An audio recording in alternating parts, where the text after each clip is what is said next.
open warfare between the Trump administration and Congress has Democrats declaring that a constitutional crisis is upon us.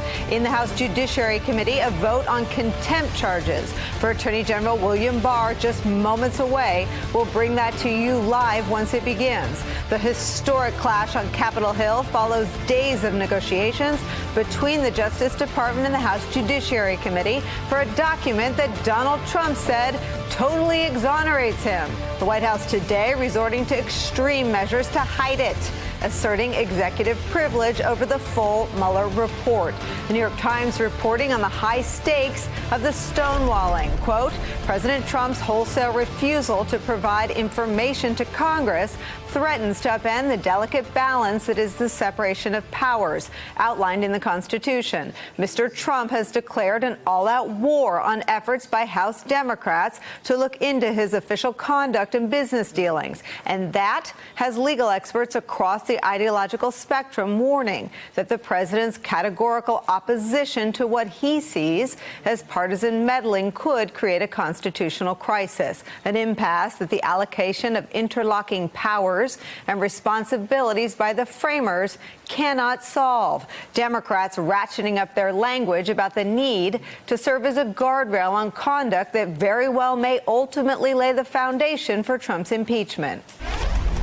I can only conclude that the president now seeks to take a wrecking ball through the Constitution of the United States of America. This collision course the president and attorney general set us on is not normal.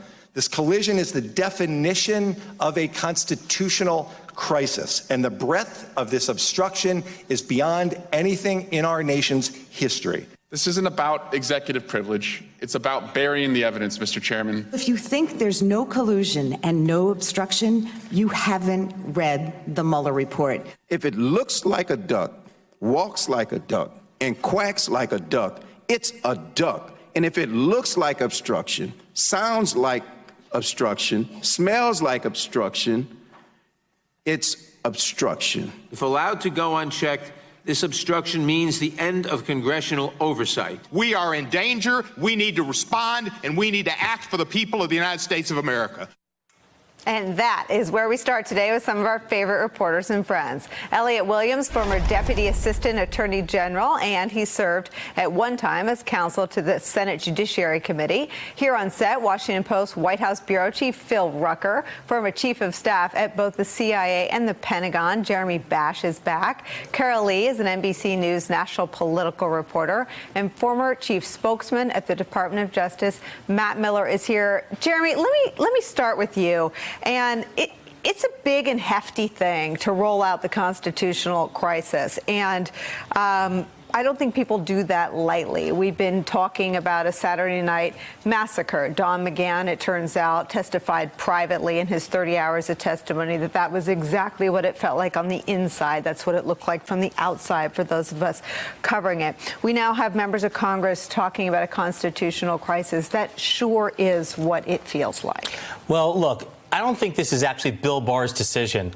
I don't think he's in the driver's seat. I think this is President Trump's decision to basically say to the Congress that we're not going to abide by the constitutional order that has governed our country. And there's one simple reason, is because he knows that when his attorney general goes and sits before a committee, the Republicans lose a lot of yardage.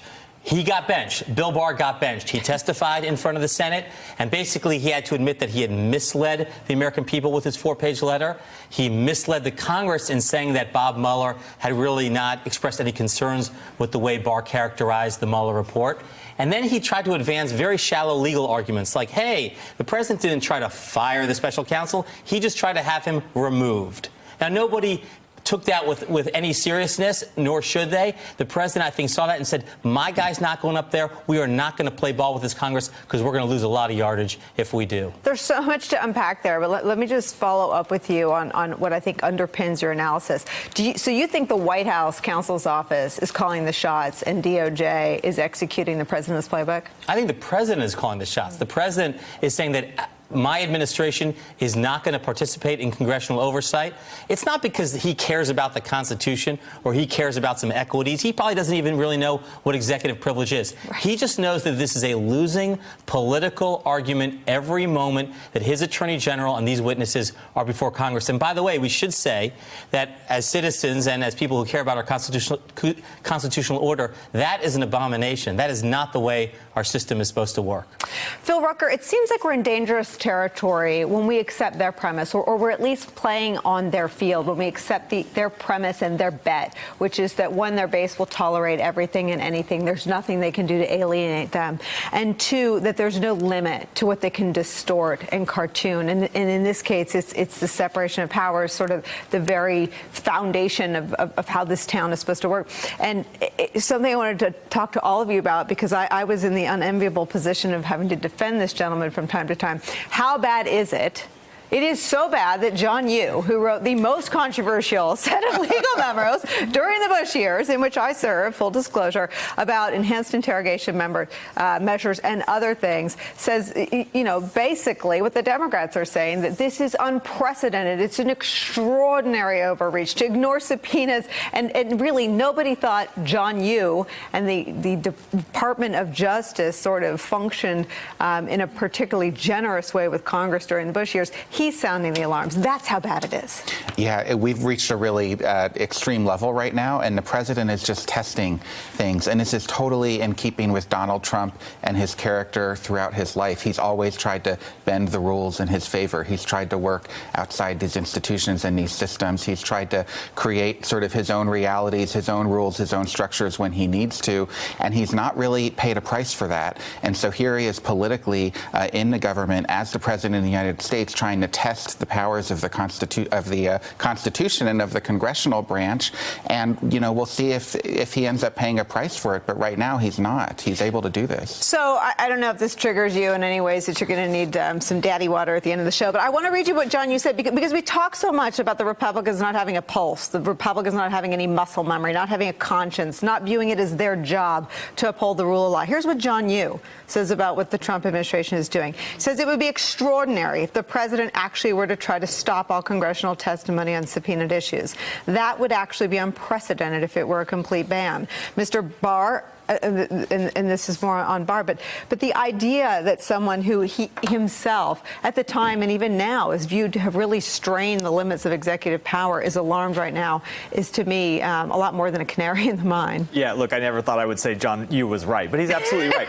Look, if the fight that we're seeing play out today in the Judiciary Committee was the only fight we were seeing, it would be one thing. If the administration was just withholding documents, that's right. If they were just withholding documents on one discrete set, I think it would be unjustified. I think their executive privilege claim on this particular request is very weak and will probably ultimately lose in the courts, but it's not. I believe that the Trump administration, 4 months into a Democratic Congress, a Democratic House, has not turned over a single document to a single committee investigating anything. Not family separation, not why the Trump administration is not defending the Affordable Care Act, not the process for granting security clearances to Jared Kushner and Ivanka Trump over the objection of career officials. They're not turning over documents on anything, and that's what moves it from just a normal dispute between the two branches to something bordering on a constitutional crisis. And the question, I think, is, are the courts going to let this play out the way they usually do, where they take months, if not years, to deliberate, or are they going to recognize that the president is upending the system here by acting in good faith? And if there is going to be any normal functioning of checks and balances, the courts have to intervene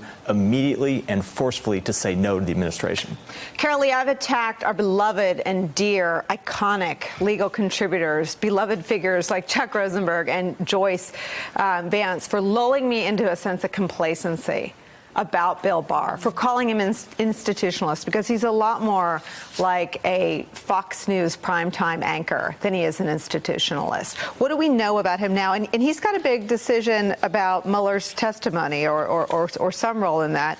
New York Times writes that Barr appears to be trying to find a way to protect his professional integrity and not look like a lackey to Mr. Trump. In my humble opinion, that ship has sailed, but without alienating his boss, said Bruce Buchanan, a professor at UT. You know, I think Jeremy is right in the sense that it doesn't look like Barr is the one in control here in any sense that it's all President Trump. And, you know, this is just the 2020 election. This is the appetizer to the 2020 election. This is 2020 playing out with these two branches of government. And that's how the president sees it. They are digging in on all fronts. There's no signs that they're going to give anything to the Democrats. And so, you know, we've seen them. They fought over Barr. They fought over McGahn. They fought over the Mueller report. And now they're going to probably fight over Mueller himself. And you could absolutely envision the president trying to block Mueller from testifying. He's already said that. That's the president's position. Yes.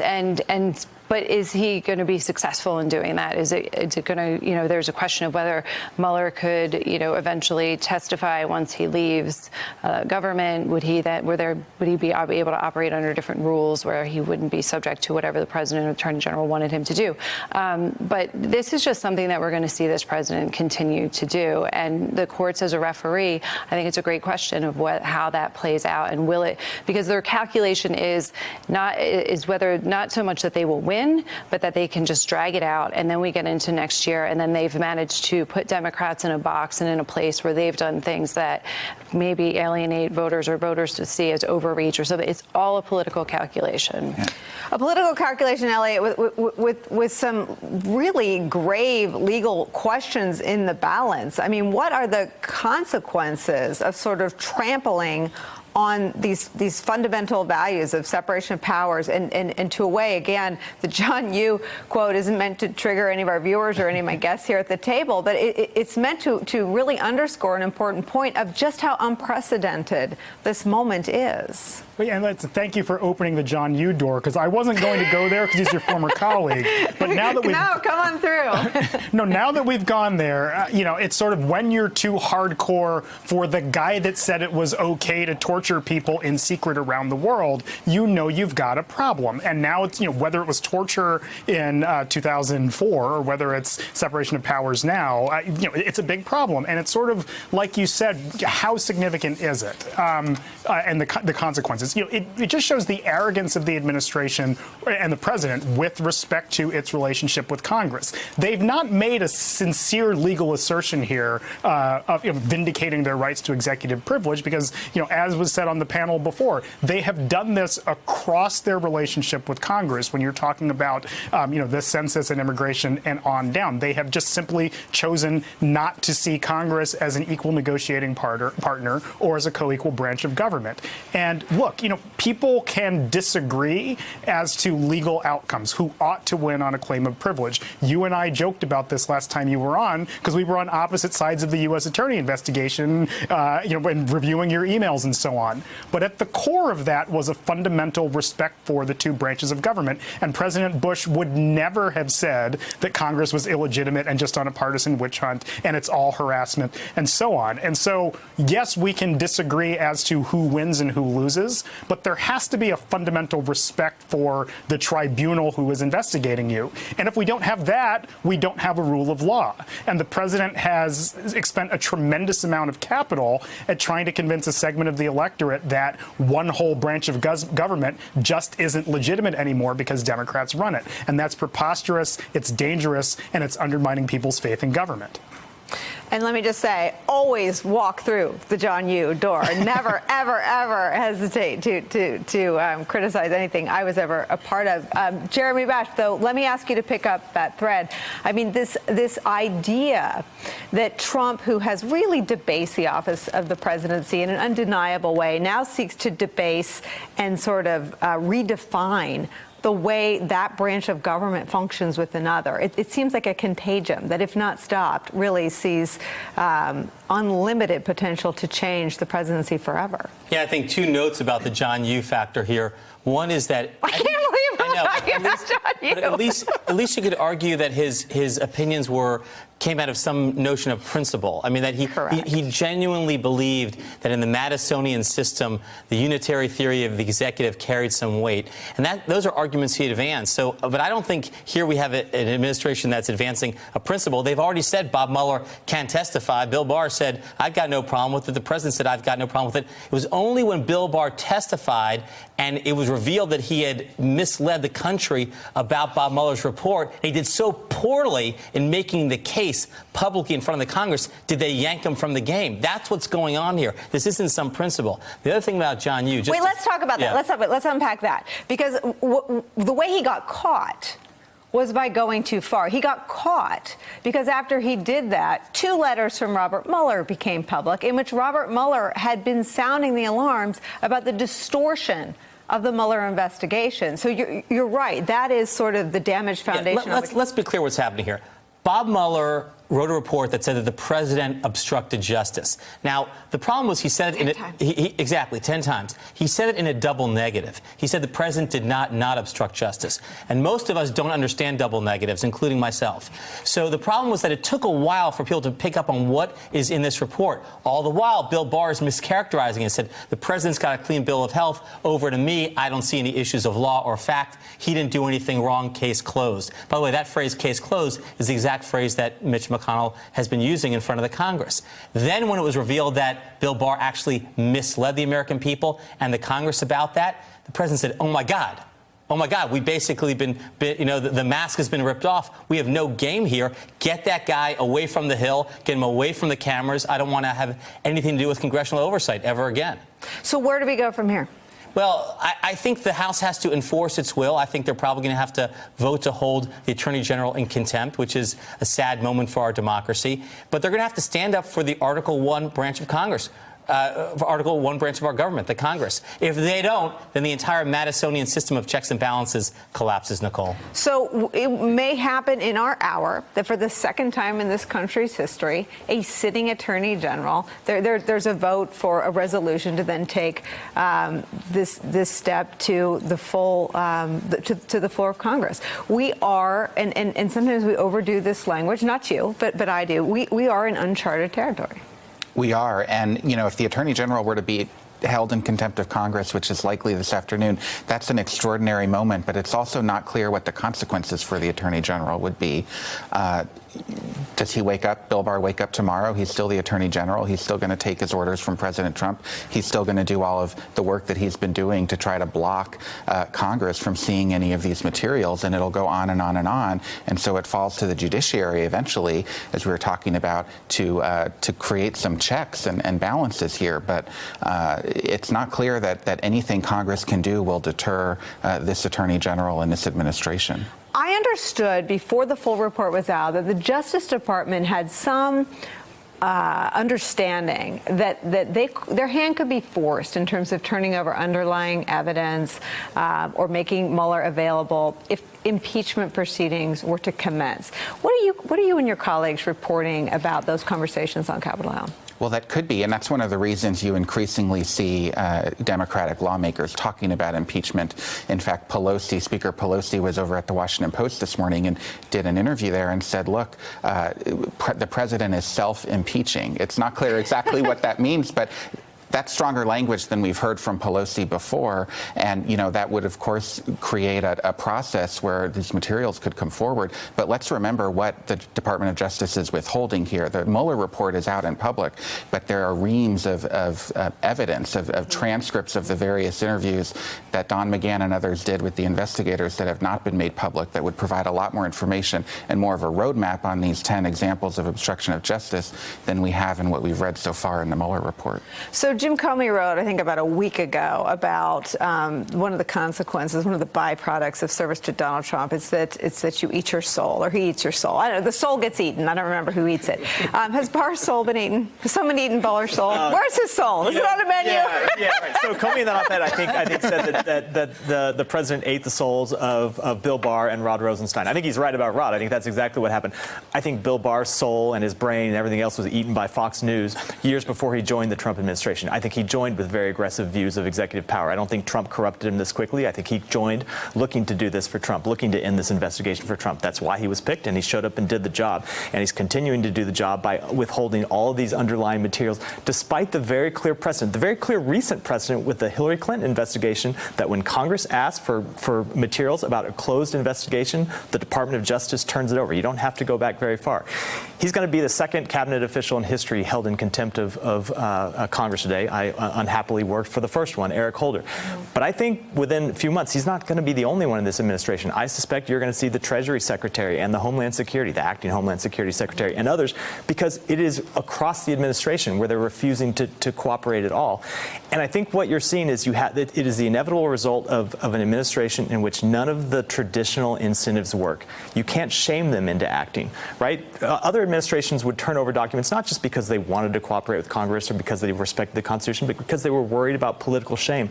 And number two, administrations didn't want to make bad law in the courts that would bind future presidents. Donald Trump doesn't care about that at all. He cares about the next month, 6 months, up to his 2020 reelection. Yeah, there's the politics of it and the precedent of it. There's those two pieces, and you can already see some of the precedent being set in certain things that the way the White House has handled this. And the question is, how far does that go down the road? And then when it comes to the politics of it, you know, the thing we don't know is all of us pay attention to this very closely. We tune into the hearings all day. We're in all the nitty-gritty of everything. It's a real unknown how this plays in among the average voter in 2020. Whose message actually sinks in? Does the president, is he successful in the way that he's cast things? And if Democrats move to impeachment, you know, they haven't done a good job of saying why they might do that, not just because they don't want Donald Trump in the White House anymore, but because it's an investigative tool. You know, have they messaged well enough? You know, it's a real question mark. Let's listen in. They're voting right now on that vote. Hey there, I'm Chris Hayes from MSNBC. Thanks for watching MSNBC on YouTube. If you want to keep up to date with the videos we're putting out, you can click subscribe just below me or click over on this list to see lots of other great videos.